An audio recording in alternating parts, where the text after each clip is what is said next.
The most important decision I made in my career was to treat my business like a business. It set us up for growth. It set us up to have team members doing what they're supposed to be doing, for me to plan for expenses, to predict revenues. It really helped us. Something I did to help me treat my business like a business was I took 10% of my time to work on my business, not in my business. Working on the business helped me identify job roles better. It helped me identify which clients were going to see which team members, to help me put processes into place. As time went on, I started devoting more and more time to these things. And it has evolved to, I lead a team of 14 people, and I'm the top of the food chain. Without having to execute all of the tactics as I used to do when I was a solo practitioner, I know that things are being handled by responsible people. I can let go. Let go and lead, as they say.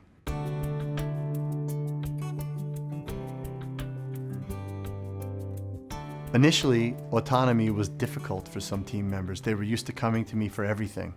There's a phrase, putting the monkey on your back. They would frequently put the monkey back onto my back when I've given them a responsibility to do.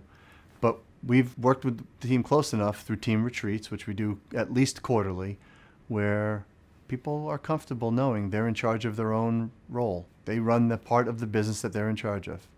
The concept of self-management is important. And in doing this, we hired competent, motivated, and empowered people. We empowered them to make their own decisions. When they're making their own decisions, they feel better about themselves. They work much more efficiently. And when something moves out of their scope of expertise, they move it to the team member who is the expert on that. It's really helped us in providing a better deliverable to our clients and more efficient for the team. So deliverables on self-management are work is getting done, nothing's coming back to me in terms of negative feedback, and people feel good about themselves. People work better when they feel good about themselves. I've found that positive reinforcement is far better than negative reinforcement. When you give positive reinforcement, it helps somebody feel good about themselves, and you've caught them doing something right as opposed to doing something wrong. We do have mistakes, and when mistakes are made, my team knows to bring them to our attention right away. As soon as we know about the mistake, we can deal with the mistake. Bad news doesn't get better with age. So positive reinforcement makes somebody feel better about themselves. And when they feel better about themselves, they produce better. Whether it's sales or service, they produce better. One example of positive reinforcement is for the property and casualty sales team, they have goals, weekly goals.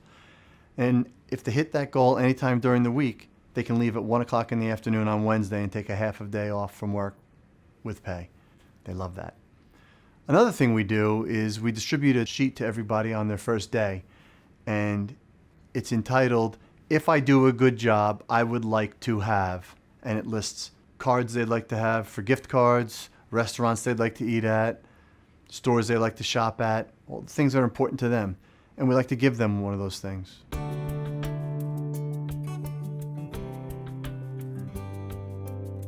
In running a business like a business, I thought it was most important to track my goals, my expenses, and my revenues. Without knowing those things, I didn't know if I was profitable. I didn't know if I was hitting my goals. So having spreadsheets to help me know where I sit was very helpful. Another thing we did was created an employee handbook. And this employee handbook just removed all confusion from anybody about what was expected of them, what their daily role was going to be, and what the policies and procedures of the office are. It's important for me to control the top level issues: vision, strategy, expenses, processes. All the rest can be left to somebody else. I don't need to do everything. And if I did everything, I probably would be less successful.